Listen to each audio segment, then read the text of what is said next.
This was part one, and let's get into part two. Welcome back, family, friends, and fans. It's Karma's Pieces. We're going to get right into this super sped up video. This is how I like to do. I like to unravel my ribbons, take them out of the cardboard, flatten them. They take up way less space, and then I keep the cardboard parts because they're usually really, really firm. And I'm gonna start taking everything out of its packaging because I think that it's the cardboard packaging is starting to take up a lot of space. And I'm also minimizing, like you see these crystals, I'm minimizing how many of them I have, I'm keeping, and I'm donating the rest. So I have a nice big donate pile today and a huge garbage pile. So just going through all of my things. It's good to touch everything with the KonMari method because you want to make sure that you are really assessing if that item brings you joy or not. This is the organizer that my mom got me that I showed you guys in the first video, and now I am actually using it to sort out because this bin is so miscellaneous. It's hard to do the KonMari, I don't know how to pronounce it, KonMari or KonMari or KonMari. I'm just going to say KonMari. The KonMari method is hard to do because she usually tells you to take one theme. In this case, arts and crafts is such a huge theme. It's better to kind of downsize it when you're doing this. And so I did it the overwhelming way, just going through the bin. And now I'm starting to fill up my second organizer here, and putting my paintbrushes here. What's great about this organizer is you can decide how big each section is depending on what you're storing. And I love how I can see everything. I can see what I'm using. So I'm just showing you guys what I've done so far. I've got more of these beads. And see what happens when you do a lot of different types of art. It's difficult for you to just be like, oh, I'm going to get rid of all this stuff because I don't do this anymore. I can't say that because this week I might be doing sewing and next week I might be doing doll houses. I really have to, and then I'm going to need the stuff that I have. So I don't need to have it in excess.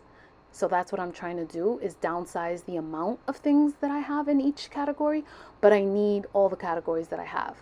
I tend to recycle a lot of containers because I can repurpose them and upcycle them for dollhouse furniture and appliances or other projects for mixed media. So that's why it's so important for me to have all of these. I'm really happy with how everything turned out, like really, really happy, to the point where I'm actually going to show you guys a little corner. I mean, my art space is really not complete. I haven't even begun to decorate my room or to do anything. I'm just at least getting myself organized, which is really the first part. Declutter and then organize. The decor part, decorating and all that, that should be last. So I'm not decorating anytime soon. I'm still trying to get myself organized. So I'm going to keep all my flowers in here. Those orange ones really don't bring me joy, so I'm donating them. And all of these miscellaneous things that is more difficult to take out of the packaging, I'm keeping them all together even though they're in different categories. But that's just going to make it easier for me. And I don't really like to have things that close. So this box is great because it just pulls out. It's an old shoe box. And I'm just going to use this amazing white duct tape and just seal it so that the shoebox doesn't come apart. And I really love it because I can put things on top of the shoebox and still pull out that drawer. So I'm going to keep some of these paint supplies that I couldn't store in the smaller compartment. And maybe I should put the paintbrushes in there too. Now let's get to wood. Wood is a lot more complicated. It's very difficult. This is the bin that I've designated for wood. So if I have not maxed out on this bin, I really don't want to get rid of wood. I always need different types of pieces for majority of even scrapbooking, I use wood.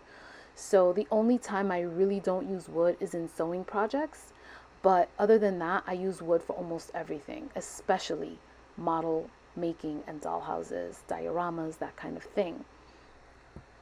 But yeah, I have these tags. I have so many of them, so I'm going to donate a big portion of them as well. It's just too many tags that I know that I'm not going to use. I don't need that many.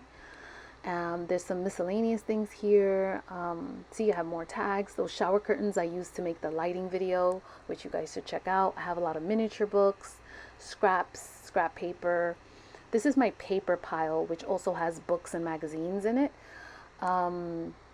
This one was easy to sort through because I've already sorted through it and all the stuff that I have. As you can see, I barely have any scrapbook paper, so I noticed that I do need to get 1 or 2 new pads of scrapbook paper. And this is how it turned out. A lot more organized than last time. I put everything away, and yeah, I'm actually really happy with the way that this all turned out. Uh, this is how it was before. It was a mess and things were completely mixed up, and now everything, I already know where everything is going, and everything has a home and it's in its theme. And that's all the garbage that I compiled, so I'm excited about that. And so now I'm gonna use my shelving. I emptied out my shelving and I put everything, I placed everything in there. You could barely see it, but it was really purposeful, and I'm glad about how everything turned out. I'm gonna keep working on my craft room and my space, keep getting myself organized. I love the KonMari method. You guys should try it. Please don't forget to like, comment, subscribe, and I will definitely catch you guys in the next one. Peace.